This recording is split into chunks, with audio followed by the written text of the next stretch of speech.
எழுத்தாளர் வேல ராமமூர்த்தி அவர்களின் குற்ற பரம்பரை பகுதி 17.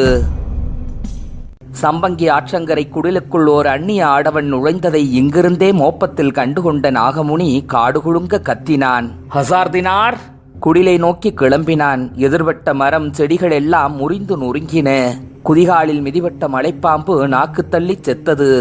நாகமுனியின் மூச்சுக்காற்று சீற்றம் எடுத்தது. கோபமெல்லாம் ஹசார்தினார் மேல் மையம் கொண்டது. நம்பி பொறுப்பை ஒப்படைத்த ஒருவனின் செயல்களில் இத்தனை ஒளிவு மறைவுகளா?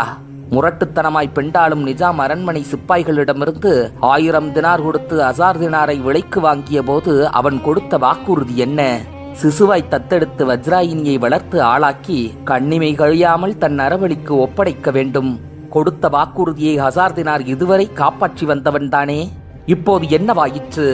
குடிலுக்குள் நுழைந்தவன் யார்? வயதென்ன இருக்கும்? ஹசார்தினாருக்கு தெரிந்து நுழைந்தானா, தெரியாமலா?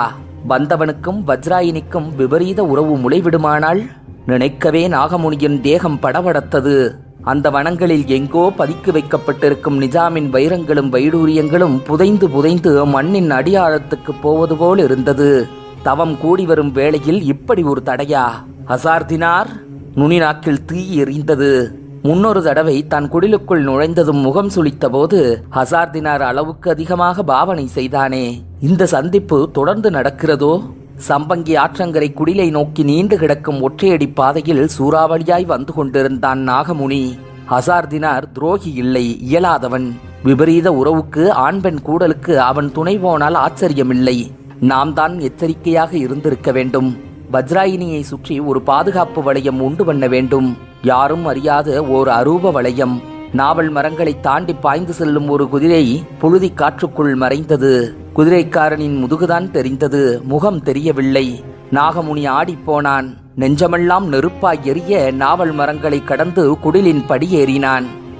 கமுதி போலீஸ் கச்சேரி பரபரத்தது. உடுப்பு அணிந்த வெள்ளை அதிகாரிகள் சின்ன வாயால் உதடு அழுங்காமல் பேசிக்கொண்டே இருந்தார்கள். சிப்பந்தி தானாக்காரர்கள் குறுக்கும் நெடுக்குமாக நடந்து திரிந்தார்கள். ஒருவருக்கொருவர் குசுகுசுத்து கொண்டார்கள். மதுரை சூப்பரண்டு துறை வர்றாரு. முனையில் கத்தி குத்திய துப்பாக்கி காவலர்கள் விரைத்த வாக்கில் நின்றிருந்தார்கள். கச்சேரி முன்னால் பெரிய கவாத்து மைதானம். தூசி துரும்பேறி மனச்சாரியாய் விரிந்து வெயிலோடி கிடந்தது. வரப்போகும் பெரிய துறைக்கு அணிவகுப்பு மரியாதை செலுத்த ஆயத்தமாக தானாக்காரர்கள் காத்திருந்தனர். மழித்த முகம், ஒட்டி வெட்டிய தலைமுடி, கஞ்சு பசை போட்டு தேய்த்து தொடைக்கு முன்னும் பின்னும் ஒரடி நீண்டு குத்தி நிற்கும் காக்கி உடுப்போடு நின்றிருந்தார்கள். உயரமான கம்பங்களில் வெள்ளைக்காரர்களின் யூனியன் ஜாக் கொடியும் போலீஸ் பட்டாலியன் கொடியும் பறந்து கொண்டிருந்தன. பிகில் வாத்தியக்காரர்கள் ஓரமாய் மர நிழலில் நின்றனர். இரட்டை குதிரைகள் பூட்டிய சாரட்டு வண்டி தேக்கு பளபளப்பில் கண்ணை பறித்தது. பெருநாழி கிராம முன்சிப்பும் தலையாரியும் விதியே என ஒரு ஓரமாய் உட்கார்ந்திருந்தார்கள். லாடம் கட்டிய பூட்ஸ் கால்களால் தடதடவென ஒளி எழுப்பிக் கொண்டு ஒரு தானாக்காரன் ஓடி வந்து அறைக்குள் இருந்த அதிகாரி முன்பு விரைத்த வாக்கில் ஓங்கி ஒரு சல்யூட் அடித்தான். எஜமான், பெரியதொரு மோட்டார் வண்டி வந்துருச்சு. மேஜையில் விரித்திருந்த வரைபடங்களை மடித்து வைத்துவிட்டு எழுந்த அதிகாரிகள் வாசலுக்கு ஓடி வந்தார்கள். பிகில் ஒலித்தது. கவாத்து மைதானம் உத்தரவுக்குள் ஒழுங்கானது. சூப்பரண்டு துரை மோட்டாரை விட்டு இறங்கினார்.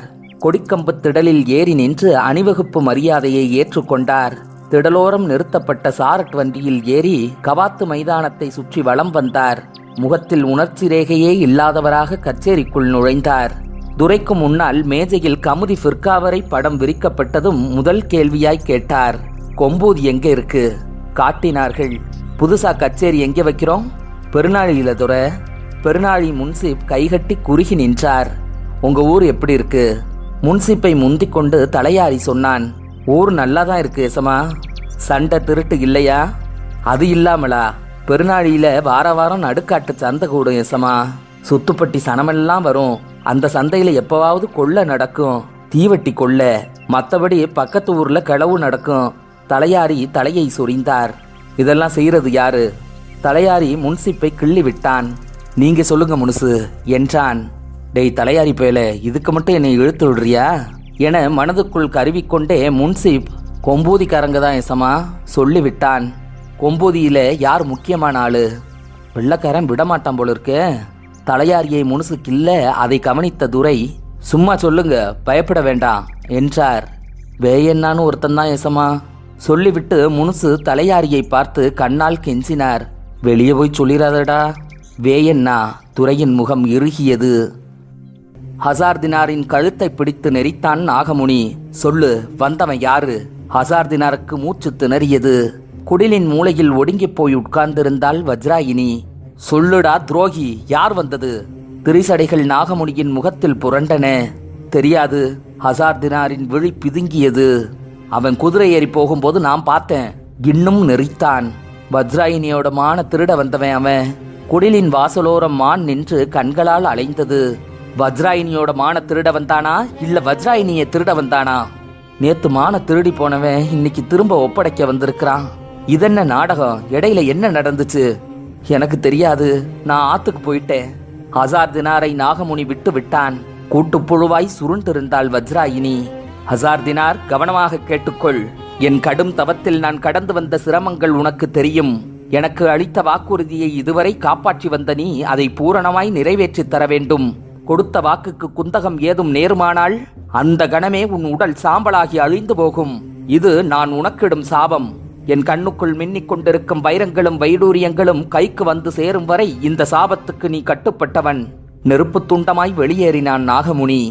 ஹசார்தினார் ஓடிப்போய் வஜ்ராயினியை கட்டிக்கொண்டு அழுதான். வஜ்ராயினியின் மனதெல்லாம் வெள்ளாயுதம் இருந்தான். காலத்தி கதைய கன்னி பொண்ணுங்க கேட்க கூடாதடி என்றபடி திமிரி எழுந்த கூழாணி கிழவியை அன்னமையில் விடுவதாக இல்லை. அப்பத்தா சொல்லு அப்பத்தா. காலத்தையும் வீரனனும் என்ன ஆனாங்க? ஏர்வையில் முகத்தில் அடிக்குதுடி, நிழல் பார்த்து உட்கார்ந்து சொல்றேன் என்றபடி கிழவி எழுந்தாள். பகுதி 18. அன்னமையில் கேட்க கேட்க கிழவிக்கு காலத்தி கதையை சொல்லாமல் இருக்க முடியவில்லை. இருவரும் வீட்டுக்கு பின்னால் நின்ற மஞ்சனத்தி மரநிழலில் அமர்ந்தார்கள். கிழவி கேட்டாள், கதையை எங்க விட்ட? அன்னமையில் கதையை எடுத்து கொடுத்தாள். கூழாணியின் கிழட்டு வெளிகளில் நீர் முட்டியது. காலத்தி தோட்டம் நிறைய வண்ண வண்ணமா பூச்செடி வளர்த்தா. 500 தென்னை மரங்க. தோட்டத்து மூளையில குழி கிணறு, மரப்பு தட்டிய அடைச்சிருக்கும். இடுப்பு உயர துவகல்லு. கல்லோட குளிச்சு அது மேல உட்கார்ற இடமெல்லாம் ஏறும். தோட்டத்து பூக்களுக்கும் காலத்திக்கும் பரிச்சயம் உண்டு. தொட்டு தொட்டு சேதியப்பா. கூடவே பறந்து திரியிற பட்டாம்பூச்சிகளுக்கும் காலத்தி தான் தலைமை. வீடெல்லாம் காலத்தி நிறைஞ்சு இருப்பா. அண்ணமார்க இந்த பக்கம் அந்த பக்கம் எட்டியே பார்க்க மாட்டாங்க. மதனிமார்களோட கொல்லி கண்ணுதான் காலத்திய சுத்தியே அலையும். வீடு முழுக்க புழங்கி திரியிற அந்த வீரனன் கூட குளிக்கிணறு தோட்டத்து பக்கம் போறதில்ல. மதனிமார்க 6 பேரும் சொன்னாளுங்க, வீரண்ணா, இனிமே நீதான் காலத்திக்கு தண்ணி இறைச்சி விடணும், முதுகு தேய்ச்சி விடணும், தலது ஓட்டி விடணும், எல்லாமே நீதான். வீரண்ணன் பதறி போனா. தாயி, வேணாம் தாயி, காலத்தி வயசுக்கு வந்த பொண்ணு, என்னால முடியாத தாயி. மதனிமார்க உத்தரவுல ஏதோ சூது இருக்கிறதா அவன் மனசுல தட்டுப்பட்டுச்சு. வீரண்ணா, காலத்தி வயசுக்கு வந்த பொண்ணுதான், ஆனாலும் பச்சை குழந்தை மாதிரி. எங்க 6 பேரையும் அவளுக்கு பிடிக்கல. கொஞ்ச நாளைக்கு தான், அப்புறம் வேலைக்காரி வந்துருவா. மணியக்கார வீட்டுக்கு நீ இந்த உதவி கூட செய்யக்கூடாதா? வீரண்ணா வேட்டிய தார்பாச்சு கட்டிக்கிட்டான். தட்டி மரப்புல தண்ணீருக்கு தலை கொடுத்து கண்மூடி உட்கார்ந்திருந்தா காலத்தி. முதவாளி தண்ணிய உச்சி குளிர ஊற்றி விட்டான். வீட்டுக்குள்ள இருந்தபடியே வேடிக்கை பார்த்துக்கிட்டு இருந்தாள்க மதனிமார்க. முதுகு தேய்ச்சி விட சொல்லி செய்கை காட்டினாள்க. இவன் தேய்ச்சி விட அவ குனிஞ்சா. கிணத்து சுத்து சுவரு காலத்தியையும் வீரனையும் மறைச்சிருச்சு. இறைச்சி விடுற கிணத்து தண்ணி வாக்கியா வழியா ஓடி தோட்டம் முழுக்க பாயிராப்புல பாத்தி அமைப்பு. தோட்டத்து செடிகளும் நாளும் ஒரு வளர்த்தியா வளர்ந்துச்சு. காலத்தியோட மூஞ்சில ஒளி அடிச்சிச்சு. மினுமினு பேறி போச்சு. வீரனன் தினமும் கிணத்தடிக்கு வந்தான். மதனிமார்க கொண்டாட்டத்துல இருந்தாளுக. எதுக்கெடுத்தாலும் காலத்தி காலத்தி காலத்தியா அப்படின்னு தங்க புருஷங்களை நெட்டி முறிச்சாளுக. மதனிமார்களுக்கு தெரியாம வீரனை தினமும் இரவுல வர சொல்லி காலத்தி குளியலாடுனா. தோட்டம் செழிச்சது. வீரண்ணன் பொறுப்புல இருந்த கூட்டு வண்டி பூரணி மாடுலாம் பராமரிப்பு இல்லாம இழைச்சு போச்சு.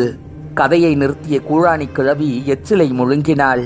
கதை நின்று போனது தெரியாமல் அன்னமையில் குலைகுத்தி உட்கார்ந்திருந்தாள். கிழவி செருமினாள். வாய்விட்டு செருமிய சத்தம் கேட்டு தலை உதறிய அன்னமையில், அப்புறம் என்னாச்சு என்றவளை கிழவி ஏற இறங்க பார்த்தாள். சொல்லு அப்பத்தா, அப்புறம் என்னாச்சு? கிழவி முறைத்து பார்த்தாள். எல்லாம் பருவ கோளாறு. காலத்தி கதைய முழுசா சொல்லி தொலைஞ்சிட வேண்டியதுதான் என்கிற முடிவுக்கு கூழாணி கிழவி வருகிற நேரம் வில்லாயுதம் குதிரை ஏறி வந்து வீட்டு வாசலில் நிறுத்தும் குழம்பு சத்தம். அடியே அன்னமயிலு, உங்க அண்ணன் வில்லாயுதம் வந்துட்டான். காலத்தி கதைய உனக்கு நான் சொல்றது தெரிஞ்சா என்னை கொன்னு போட்டுருவான். வா போயிருவோம். நம்ம 2 பேரும் இங்கே இருக்கிறது அண்ணனுக்கு தெரியாது. நீ தைரியமா சொல்லு. கிழவியை அன்னமையில் உசுப்பினாள். சோறுண்ட வைத்த மறைக்கலாம், சூழ் கொண்ட வைத்த எப்படி மறைக்கிறது? காலத்தி நிறசூலியா நின்னா. மதனிமார்க புருஷனோட சண்டைக்கு கொடி கட்டுனாளுக. முகத்துல பூச கரிய அரைச்சாளுக. தாயில்லா புள்ளன்னு தலைமையில தூக்கி வச்சு ஆடுனீங்களே. உங்க அருமை தங்கச்சி கழுத்துல தாலி வாங்க முன்ன வயிற்றுல கூலி வாங்கி நிக்கிற கொடுமைய பாத்தீங்களா? காலத்தியோட அறக்கதவை திறந்து காட்டுனாளுக. பெரிய பெரிய வெங்கல பூன் போட்ட கனத்த ஒத்த கதவு. செவத்துல முதுக சாச்சுக்கிட்டு காலை நீட்டி பரப்பி நெரசூல் தாங்கின வயித்தோட காலத்தி கண் செருக உட்கார்ந்திருந்தா. அண்ணமாருக இதயத்துல ஈட்டி இறங்கி போச்சு. மதி இழந்து தடுமாறி போயிட்டாங்க. மணியக்காரன் ஓடி வந்தான். விதப்பெட்டியை தொட்டு கொடுக்கறதுல இருந்து வீடெல்லாம் விளக்கேத்தி வைக்கிற செல்ல மக காலத்தி குளம் அழிக்க வந்த கொல்லி துண்டா கிடக்கிறத பார்த்தான். 6 ஆண் மக்களையும் பார்த்து சொன்னா, கொன்னு போடுங்கடா. உழுத கூலி வாங்க மணியக்காரர் வீட்டு செவருக்கு வெளியே பெரும்பச்சேரி சனமெல்லாம் காத்து கிடந்துச்சு. கொஞ்ச நாளாவே அரசல புரசலான பேச்சுகளை கேட்டுக்கிட்டு தான் இருந்தாங்க. வீரண்ணன் போக்கு சரியில்லை, இது எங்க போய் விடுமோன்னு தெரியல. கூட்டத்துக்குள்ள திருவேட்டையின் சிகப்பியும் கையில நார்கூடையோட காத்து கிடந்தாங்க. கல்யாணம் ஆனதுலேருந்து அவங்களுக்கு பிள்ளை இல்லை, குட்டி இல்லை. கூலி வாங்கிட்டு மெதுவா ஊர் போய் சேரலாம்ங்கிற நினைப்புல திருவேட்டை ஒத்த கால் ஊண்டி செவத்துல சாஞ்சிருந்தான். சுத்துச்செவர் தாண்டி வீட்டுக்குள்ள அரசல் சத்தம் கேட்டது. வீரண்ணா, என்ன காப்பாத்தேன். மணியக்காரர் வீட்டு மாடத்து புறாவெல்லாம் செதறி பறந்துச்சு. கொன்னு போடுங்கடான்னு சொல்லிவிட்டு மணியக்காரன் கிளம்பி போயிட்டான். 6 அண்ணமார்களும் கர்ப்பஸ்திரி காலத்திய தரதரன்னு இழுத்தானுங்க. பெரிய பெரிய வெங்கல பூன் போட்ட கனத்த கதவு இடுக்குக்கு இழுத்து வந்தாங்க. வீரண்ணா, எங்க இருக்க, என்ன காப்பாத்தேன் அப்படின்னு அலறின காலத்திய கதவிடுக்குல திணிச்சாங்க. மதனிமார்க அவரவர் இடத்துல போய் ஒளிஞ்சுக்கிட்டாளுக. அண்ணமார்க 6 பேரும் பழங்கொண்ட மட்டும் கனத்த கதவை நெரிச்சாங்க. வயிறு நெறியுதே, நெஞ்சு அடைக்குதே. நெறியிற கதவுக்கு இடம் கொடுக்காம காலத்தியோட நிற வயிறு தட்டுது. மூத்தவன் ஓடி போய் ஒரு சூரி கத்தியை எடுத்து வந்தான். கடைக்குட்டி தம்பிகிட்ட கத்தியை கொடுத்து அவ வைத்த கிளிடான்ட்டான். சுத்துச்சுவர் வெளியே பெரும்பச்சேரி சனம் பரிதவிச்சு நிக்குது. இன்னைக்கு ஆடி அமாவாசை, உச்சமான நாள். என்ன நடக்க போகுதோ? சனமெல்லாம் சுவர் விளிம்பு அண்ணாந்து பார்த்துக்கிட்டே நின்னுச்சு. திருவேட்டை மனசுக்குள்ள பதபதப்பான ஒரு எண்ணம் ஓடுச்சு. வீரனை எங்கே போயிருப்பான்? சுவர் தாண்டி அலறல் கேக்குது. வைத்த கிளிங்கடாங்கிறாங்களே. 6 பேர்ல கடைக்குட்டி அண்ணன் சூரி கத்தியால காலத்தியோட வயிற்ற 2ஆ கிழிச்சிட்டான். கத்தி தண்டி இடத்துல ஆழமா பதிச்சு இழுத்தான். வயிற்றுக்குள்ள இருந்த சிசு கன்னி குடத்தோட தொப்புன்னு வெளியே வந்து விழுந்துச்சு. அந்த கருமத்தை தூக்கி வெளியே எறிடான்ட்டான். நினமும் நீருமா கொடியும் குடலுமா கிடந்த சிசுவை சொட்ட சொட்ட 2 கையிலையும் அள்ளிக்கிட்டு தோட்டத்து பக்கம் வந்து சுத்துச்சோவருக்கு வெளியே விட்டு எறிஞ்சிட்டான். சுவர் விளிம்புல பார்த்துக்கிட்டு நின்ன பெரும்பச்சேரி சனங்கள்ல திருவேட்டை சுதாரிச்சு சுத்துச்சோவர் பறந்து வர்ற சிசுவை கூலி வாங்க கொண்டு வந்த நார்பெட்டியில அப்படியே ஏந்தனான். ஆண் குழந்தை. வீரண்ணா, என் உயிர் அழிகிற நேரம் நீ எங்கே போன அப்படின்னு கத்துனபடியே கதவெடுக்கல நெறிவிட்டு காலத்தை செத்து போனான். கூலி வாங்க கூடி கிடந்த சனமெல்லாம் ஓட்டம் எடுத்துச்சு. நார்பட்டியில குழந்தையோட திருவேட்டையும் சிவப்பையும் சேர்ந்து ஓடுனாங்க. மணியக்காரன் காட்டை கடந்து உழவு கட்டிகளை மிதிச்சு நொறுக்கியபடியே ஓடி இருக்கு. ஓடுற வழியில ஏற்கொழு முனை தன் நெஞ்சில பாஞ்சு ரத்தம் தெரிச்சு செத்து கிடந்தான் வீரனே. கதை சொல்லி முடித்த கூழாணியின் கண்களில் தாரை தாரையாக கண்ணீர் ஓடியது. கிழவியின் மடியில் முகம் புதைத்து அழுது கொண்டிருந்தாள் அன்னமையில். நார்பெட்டியில் திருவேட்டை ஏந்தி பிடித்த அந்த குழந்தைதான் வையத்துறை. அழுகையோடு கிழவி சொல்லி முடித்தாள். பகுதி 19. ஆடிக்காற்று மாறாப்பு சேலையை சுழித்து சுழித்து இழுத்தாலும் தலையாரி கொண்டாட்டி வீரசுத்திக்கு பேச்சு ஓயவில்லை. தோல்வரை தொங்கும் காது தந்தட்டி அருந்து விழாத குறைதான். முன்னேயும் பின்னேயும் அலம்பினாள். குடிதண்ணி தீட்டுப்பட்டு போச்சு. சாதி கட்டுமானம் இல்லாத ஊருக்குள்ள குடியிருக்க நீதி இல்லைன்னு ஒரு பொம்பளை 2 நாளா பல்லுல பச்சை தண்ணி படாம மறுகிறேன். ஆம்பளையா பிறந்த ஒரு பயலுக்கும் சூடு சொரணை கிடையாதா? முளக்கொட்டி திண்ணையில் உட்கார்ந்திருந்த பெருசுகளுக்கு சுருக்கென்றது. ஒருவர் முகத்தில் ஒருவர் திருதிருவென முழித்தார்கள். வாய் திறக்க தைரியம் வரல. வீரசுத்தி அன்றைக்கே வந்து சொன்னாள். பெரும்பச்சேரி துருவன் பொஞ்சாதி ராக்கு நம்ம ஊர் எஸ்டேட் கிணத்துல தான் கொண்டு வந்த பண ஓலப்பட்டைய போட்டு தண்ணி இறைச்சதை என் 2 கண்ணாலையும் பார்த்தேன். உண்மையாக கூட இருக்கலாம். ஆனாலும் இதை சொல்லுகின்ற வீரசுத்தி லேசுப்பட்ட பொம்பளை இல்ல. அடித்தண்டமா பழி போட்டு பல குடும்பங்களை கெடுத்தவ. கூடியிருந்த பொம்பளைகள் வீரசுத்தி குதிக்கிற குதிப்பை பார்த்துவிட்டு, சீ, இவ என்ன பொம்பளை தானா, இவ்வளவு ஆங்காரம் கூடாதடி என்று ஒருவருக்கொருவர் சுளுக்கி கொண்டார்கள். கல்தூணில் சாய்ந்திருந்த புலவர் வீரசுத்தி பக்கம் திரும்பவே இல்லை. நல்ல மாட்டுக்கு ஒரு சூடு. அவரும் ஒரே சூட்டில் புத்தி கண்டவர். 7-8 மாசத்துக்கு முன்னால் புலவர் வீட்டுக்கு பஞ்சாங்கம் பார்க்க வீரசுத்தி வந்தாள். புலவர் அவசரமாக வெளியே கிளம்பி கொண்டிருந்த நேரம். ஏம்மா வீரசுத்தி, நான் அவசரமா வெளியூர் போறேன், திரும்பி வந்து நிதானமா பஞ்சாங்கம் பார்த்து சொல்லுறேன் என்று அவளை பரிவாக ஒரு பார்வை பார்த்து சொல்லிவிட்டு விபூதி பையோடு கிளம்பினார். பொறுமை கிட்ட வீரசுத்தி புலவரை பார்த்து கேட்டாலே ஒரு கேள்வி. ஏண்டா புலவ பையா, உன் வயசென்ன, ஏன் வயசென்ன, என்ன ஒரு மாதிரியா பாக்குற? புலவரின் கையில் இருந்த விபூதி பை கீழே விழுந்தது. கழுத்தோடு ஒட்டி கிடக்கும் முத்துராட்ச கொட்டையை தடவி கொண்டபடி, தாயி இப்படியெல்லாம் அபாண்டமா பேசாத, பரம்பரையா பஞ்சாங்கம், பழங்கதை, பாரதம், ராமாயணம் படிக்கிற வம்சத்திலிருந்து வந்தவேனா, கதை சொல்லி ஜோசியம் பார்த்து பொழப்பு நடத்துறவனை பார்த்து களவு சாத்தாத தாயி என்றுதான் சொன்னார். அப்ப நான் தப்புளிப்பைய வம்சத்துல பிறந்தவன்னு சொல்றியா? தலைமயிரை அள்ளி முடிந்தாள் வீரசுத்தி. தெரியாம சொல்லிட்டேன் தாயி, மன்னிச்சுக்க தாயி. தப்பிக்க பெரும்பாடாகி போனது.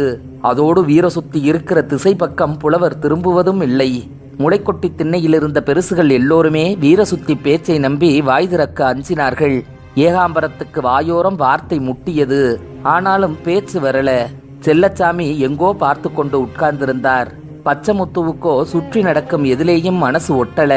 கொம்போதியிலிருந்து அவன் கொண்டு வந்த நகைப்பெட்டிக்குள் இருக்கும் வைர அட்டியல்களும் வளையல்களும் தங்கச் சரங்களும் நெஞ்சுக்குள் மின்னி கொண்டிருந்தன. சுப்பையாவுக்கு அண்ணன் மகள்தான் வீரசுத்தி. அண்ணன் மகளுக்கு ஆதரவாக பேச பதறினார். வீரசுத்திக்கு கோபம் மண்டை முட்டி போச்சு. முந்தானையை விரித்து இடுப்பில் செருகினாள். தலைமயிரை அள்ளி முடிந்தவள் விறுவிறுவென வீட்டை நோக்கி போனாள். என்னவோ ஏதோ என்று அவள் பின்னாலேயே புருஷன் தலையாரி ஓடினான். பெருசுகள் மலைத்து போய் உட்கார்ந்திருந்தார்கள். இளவட்டங்களுக்கு ஒன்னும் விளங்கல. வீட்டுக்குள் நுழைந்த வீரசுத்தி தொட்டிலில் உறங்கிக் கொண்டிருந்த தன் 2 வயசு பெண் குழந்தையை கையில் அள்ளி தோளில் போட்டாள். தலையாரி தடுத்து பார்த்தான். பேச்சு எடுபடல. குழந்தையோடு தெருவழியே ஓடி வந்தாள். பெருசுகள் எல்லாம் நிமிர்ந்து உட்கார்ந்தார்கள். முளைக்கொட்டி திண்ணையை பார்த்து, தீட்டுப்பட்ட கேணி தனிய எரும மாட்டு சாணி தனிய ஒண்ணு என்று வீரசுத்தி காரி துப்பினாள். முளைக்கொட்டி திண்ணைக்கு கிழக்கே தரையோடு முளைத்த பத்திரகாளிக்கு அருகில் நட்டுக்குத்தலாக ஒரு சூளாயுதம் நின்றது. கழுத்தை வளைத்து பூச்சருகு ஆடிக்கொண்டிருந்தது. வீரசுத்தி அம்மனின் சூளாயுதத்தை விரித்து பார்க்க அத்தனை சனமும் அவள் நினைப்பில் ஓடுவதை அறிய முடியாமல் திகைத்தது. தோளில் கிடந்த குழந்தை இன்னும் தூக்க கலக்கத்தில் இருந்தது. வலது கையால் சூளாயுதத்தை பிடுங்கினாள். குழந்தையை பத்திரகாளிக்கு முன்னால் கிடத்தினாள். முகத்தில் ஆங்காரத்தை தேக்கிக் கொண்டு குழந்தையை நோக்கி சூளாயுதத்தை உயர்த்தினாள். அடியே வீரசுத்தி, வேண்டாம்! தலையாரி கத்திக்கொண்டு ஓடினான். அவனை புறங்கையால் தள்ளிவிட்டாள். சூளாயுதத்தால் 2 வயது பெண் குழந்தையின் நடுநெஞ்சை கிழித்தாள். குழந்தை அலறி துடிக்க இரத்தம் தெரித்தது. காய்ந்திருந்த பூச்சருகு நனைந்தது. நான் சொல்றது சத்தியம்தான், இப்பவாவது நம்புறீங்களா? கண்கள் நெருப்பு கங்குகளாகி வீரசுத்தி பேச பேச சூளாயுதத்திலிருந்து சொட்டு சொட்டாய் ரத்தம் வடிந்து கொண்டிருந்தது. அடே தம்பி வையத்துற, கூலி வேலைக்கு பெருநாளைக்கு போன உங்க மச்சான 2 நாளா காணாம்பா. கொம்போதி தெருவழியே அலறிக்கொண்டு ஓடி வந்தால் பெரும்பச்சேரி துருவன் பொஞ்சாதி ராக்கு. பிறந்து 30 கழியாத பச்சை மண்ணு தாயாரின் மடிச்சேலைக்குள் பொட்டலமாக சுருண்டு கிடந்தது. என் புருஷனை 2 நாளா காணாமே. வேயண்ணாவின் வீட்டு முற்றத்தில் குத்துக்காலிட்டு உட்கார்ந்து தரையை பரசி அழுதாள். திண்ணையில் உட்கார்ந்திருந்த வையத்துறையும் வில்லாயுதமும் பதறி போனார்கள். வீட்டுக்குள்ளிருந்து வேயண்ணா வாசலுக்கு வந்தார். பெருநாளி போன மனுஷன் வீடு திரும்பலையே. மீண்டும் தலையில் அடித்துக் கொண்டு அழுதாள் ராக்கு. தண்ணி கிணத்தடியில் தலையாரி கொண்டாட்டி வீரசுத்தியின் கண்களில் பட்டதிலிருந்து ராக்கு பதறிப்போய்தான் இருந்தாள். பெருநாளுக்குள் ஏதோ நடந்து போச்சு. போன இடத்துல புருஷன் பிடிபட்டு போனானோ? அடே தம்பி வையத்துற, உங்க மச்சான் உயிரோட இருக்காரோ இல்லையோ தெரியலையே. ஒப்பாரி வைத்தாள். ஏய், ஏன் கத்துற? ஏதும் தப்பு தவறு நடந்து போச்சா? வீட்டிலே பச்சை மண்ணை கதற போட்டு விட்டு பனை ஓலை பட்டையோடு தண்ணீருக்கு போய் வந்ததை ராக்கு சொன்னாள். பாவி சிரிக்கி, நான் தான் தப்பு பண்ணிட்டேன். குழந்தையும் கத்தியது. ஊர் கூடி விட்டது. வேயண்ணாவுக்கு புரிஞ்சு போச்சு. வீட்டுக்குள் போய் வேல்கொம்போடு வெளியே வந்தார். டேய் வையத்துற, கிளம்புடா. தெருவில் இறங்கினார். வில்லாயுதமும் வையத்துறையும் கிளம்பினார்கள். சுற்றி நின்ற இளவட்டங்கள் வீடுகளுக்குள் ஓடி வேல்கம்புகளை தூக்கினர். இளவட்டங்க யாரும் வரவேணாம், ராக்கு நீ வா என்றபடி வேயண்ணா முன்னே நடந்தார். வில்லாயுதமும் வையத்துறையும் இணை சேர்ந்து நடந்தார்கள். கூட்டத்துக்குள் நின்ற கூழாணி கிழவி தன்போக்கில் சொன்னாள், தரையில ஊர்ற தண்ணியை இறைக்க கூட தகுதி வாக்குறானுங்க கிறுக்கு பயலுக.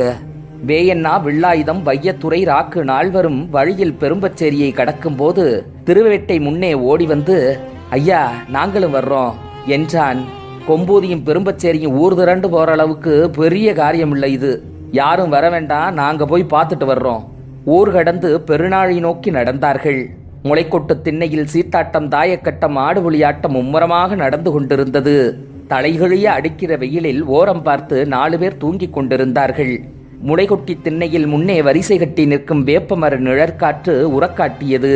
வடக்கு பார்த்த மர வரிசைகளின் மேல்புறம் 2 சோழ நாட்டு படப்புகள் நின்றன. படப்புகளுக்கு ஊடு கட்டி ஒரு மஞ்சனத்தி மரம், பருத்த தூர், அடி சுற்றி எறும்பு புற்றுகள், பெரும் பெரும் கட்டெரும்பு. துருவனின் புறங்கைகளை மஞ்சனத்தி மரத்தோடு பிணைத்து கட்டி திரேகம் முழுக்க சர்க்கரை பாகு தெளித்து கட்டெரும்பு புற்றிலும் பாகை சிதறிவிட்டு இருந்தார்கள். 2 நாட்களாக சனம் வந்து வேடிக்கை பார்த்து விட்டு போகிறது. முளைக்கொட்டி திண்ணை ஆட்டங்கள் கேலியும் கும்மாளமும் நடந்து கொண்டிருந்தன. இங்கிருந்து பார்க்க மஞ்சனத்தி மரம் தெரியாது, படப்புகள் மறைத்து கொள்ளும். பெருநாளி தெருக்களுக்குள் நுழைந்து வரும் வேயண்ணாவின் முன்னே எதிர்பட்ட புலவர், வாங்க ஐயா வாங்க, குனிந்து கும்பிடு போட்டார். எங்கே இவ்வளவு தூரம்?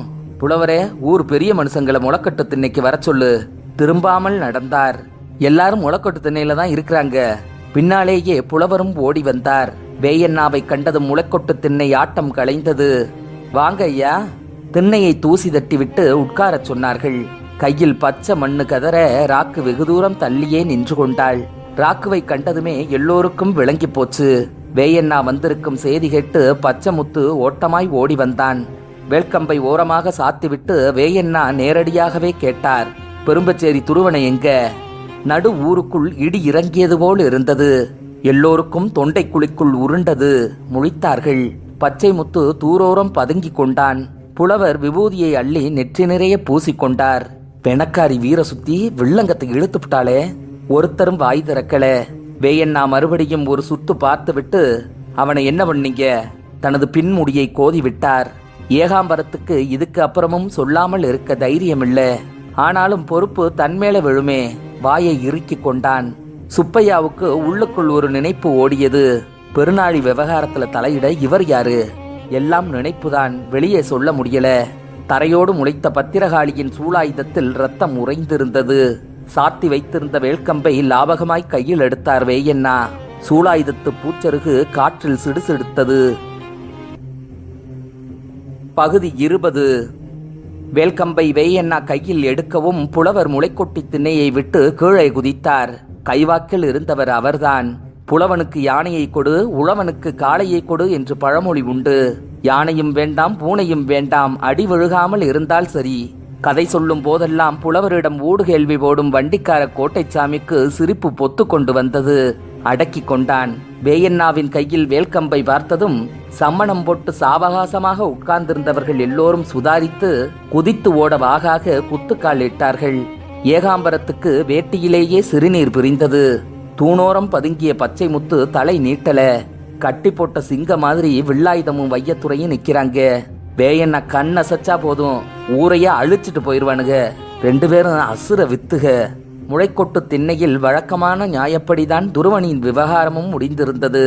தரையோடு முளைத்த பத்திரகாளியின் சூளாயுதத்தில் தலையாரி பொஞ்சாதி வீரசுத்தி தன் 2 வயசு பெண் குழந்தையின் நடுநெஞ்சை கிழித்து இரத்த பலி காட்டி விராது கொடுத்தாள்.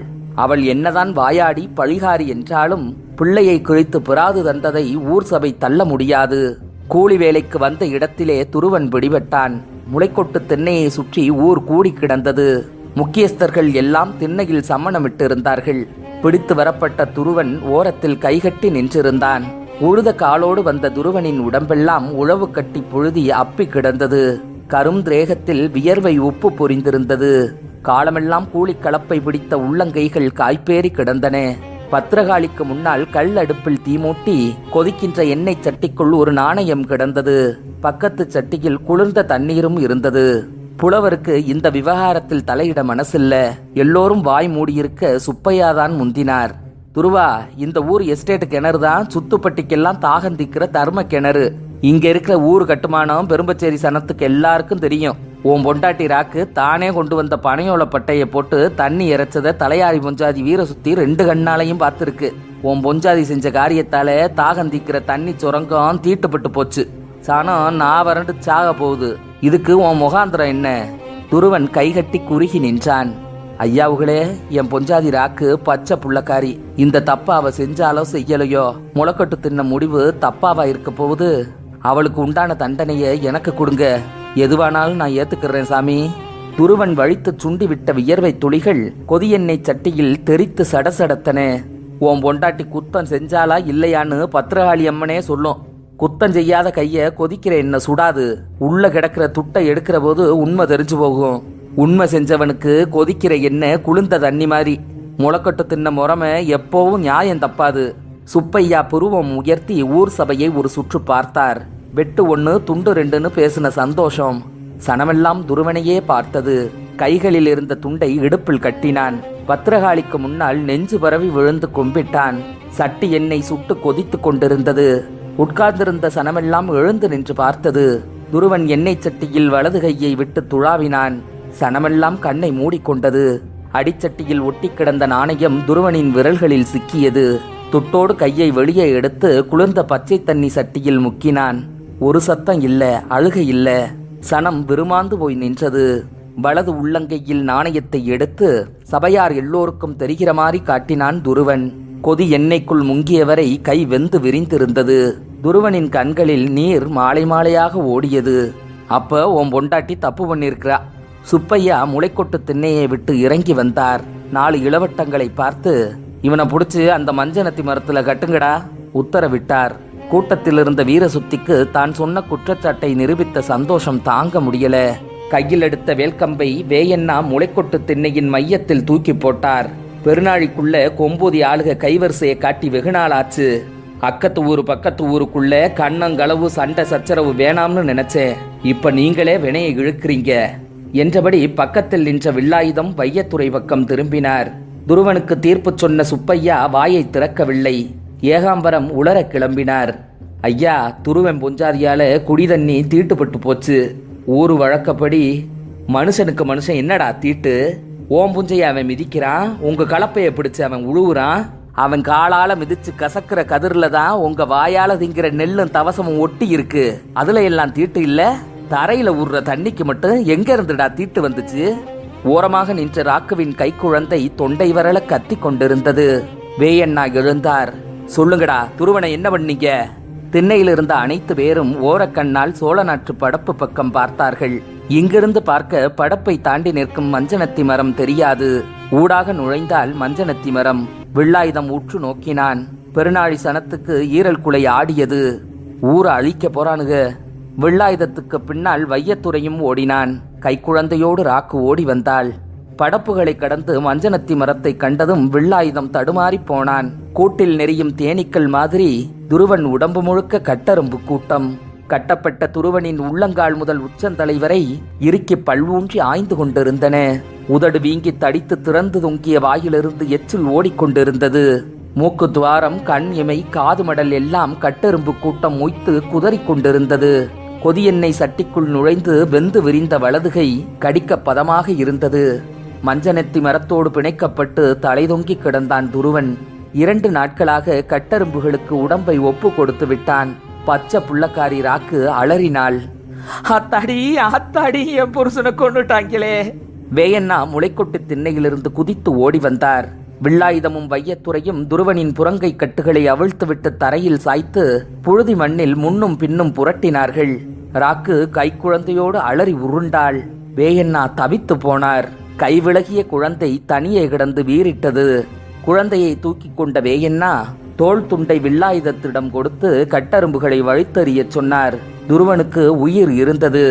வையத்துறை விழுந்து கிடந்த ராக்குவின் முகம் உழுப்பி அவளை உட்கார வைத்தான். கண்கள் திறந்ததும் எழுந்து ஓடி புருஷனின் நெஞ்சில் விழுந்து கதறினாள். வீங்கி பெருத்திருந்த தலையை தூக்கி தன் மடியில் வைத்துக் கொண்டு பொங்கி பொங்கி அழுதாள். ஒருவா தண்ணிக்காக என் உசுர பணைய வச்சுட்டேனே. தலையில் அடித்து கொண்டு கத்தினாள். வேயண்ணாவுக்கு நெஞ்சை அடைத்தது. வில்லாயுதம் துருவனை தூக்கி தன் தோளில் போட்டான். வையத்துறையின் கைத்தாங்களில் ராக்கு எழுந்தாள். கைக்குழந்தையோடு வேயண்ணா முன்னே நடக்க படப்படி தாண்டியதும் முளைக்கொட்டு திண்ணை வெறிச்சோடி கிடந்தது. வேயண்ணாவின் வேல்கம்பு மட்டும் திண்ணையின் மையத்தில் கிடந்தது. வேல்கம்பை எடுக்க வந்த வேயண்ணாவின் கண்களில் தூணோரம் பச்சை முத்து தட்டுப்பட கையெடுத்து கும்பிட்டவன், ஐயா, இந்த பத்திரகாளி சத்தியமா எனக்கு ஒன்னும் தெரியாது. கண் கலங்கினான். டேய் பச்சைமுத்து, உங்க ஊர் பெரிய மனுஷங்க எல்லாருக்கும் சொல்லு, நாளையிலேருந்து பெரும்பச்சேரி சனமெல்லாம் இந்த ஊர் எஸ்டேட் கிணத்துல தான் வாளி போட்டு தண்ணி இறப்பாங்க. தடுக்கிறவனை கிணத்துக்கு வர சொல்லு. துருவனை தோளில் போட்டுக்கொண்டு வில்லாயுதம் முன்னே போக வையத்துறையையும் ராக்குவையும் ஊடே விட்டு ஒரு கையில் வேல்கம்பு இன்னொரு கையில் பச்சை குழந்தையோடு பெருநாளி தெரு தகிக்க வேயண்ணா நடந்து போனார். தன்னை கட்டிப்பிடித்து அழுது கொண்டிருந்த ஹசார்தினாரை பிடித்து தள்ளிவிட்டாள் வஜ்ராயினி. முழங்கால்களால் உள்ளிருந்து தலையை தூக்கி, நான் யாரு சொல்லுங்க, நான் யாரு? முதல் முறையாக கேள்வி கேட்டாள். ஹசார்தினார் அதிர்ந்து போனான். வஜ்ராயினி சொல்லுங்க, என்னை ஏன் வளர்க்குறீங்க? இப்படி ஒரு கேள்வியை ஹசார்தினார் எதிர்பார்க்கவில்லை. வஜ்ராயினியின் தலையை கோதப் போனான். என்ன தொடாதீங்க, நான் அவனை பார்க்கணும். நீ அவனை பார்க்க கூடாது, நான் அவனை பார்க்கணும், அவனோட பேசணும். உள்ளே நுழைந்த மான் மெல்ல வந்து வஜ்ராயினியை அணைந்து நின்றது. பொழுது விடியும் முன்பே பெரும்பச்சேரி சனம் கிளம்பி விட்டது. ஆண் பெண் அத்தனை பேரின் தலையிலேயும் கையிலேயும் பானை குடங்கள், வீட்டுக்கொரு பனை ஓலைப்பட்டை, கொம்பூதி இளவட்டங்களும் ஆயுதங்களோடு விடியும் முன்பே பெரும்பச்சேரி வந்து விட்டனர். சாபம் விலகிய சந்தோஷத்தில் பெரும்பச்சேரி சனம் குதியாட்டம் போட்டு கிளம்பியது. சின்னஞ்சிறுசுகளும் கையில் அகப்பட்ட மண் சட்டிகளோடு கூட்டத்துக்குள் கலந்தார்கள். காலமெல்லாம் குடிதண்ணிக்கப்பட்ட கருமாயம் தீரப்போகின்ற துள்ளுமானம் ஒவ்வொரு முகத்திலும் பளிச்சிட்டது. பொழுது இன்னும் விடியல. பெருநாளி உழவு கட்டிகளை மிதித்து நொறுக்கிக் கொண்டு உள்ளே போகும் வேயண்ணாவின் பின்தொடர்ந்து தாகப்பட்ட சனம் நடந்தது. கொம்பூதி இளவட்டங்களும் பெரும்பச்சேரி இளவட்டங்களும் கலந்து நடந்தார்கள். இன்றைக்கு நடுக்காட்டுச் சந்தை கூடுகிற கிழமை. பொருத்தமான நாளாகத்தான் வாய்த்திருக்கிறது. கண்மாய்க்கரை ஏறியதும் பொழுது பளபளவென விடிந்திருக்க எஸ்டேட் கிணத்தடியில் உள்ளூரால் ஒருத்தரையும் காணோம். கிணத்தருகே வந்து நின்ற வேயண்ணா சனங்களை பார்த்து கையசைத்தார். அத்தனை பனை ஓலை பட்டைகளும் சரசரவென கிணற்றுக்குள் இறங்கின. 4 பக்கச் சுவர் நெடுக நின்ற அத்தனை ஆணும் பெண்ணும் முதன்முதலாக எஸ்டேட் கிணற்று தண்ணீரை குனிந்து பார்த்தார்கள். தண்ணீர் நிறைய மலம் மிதந்தது.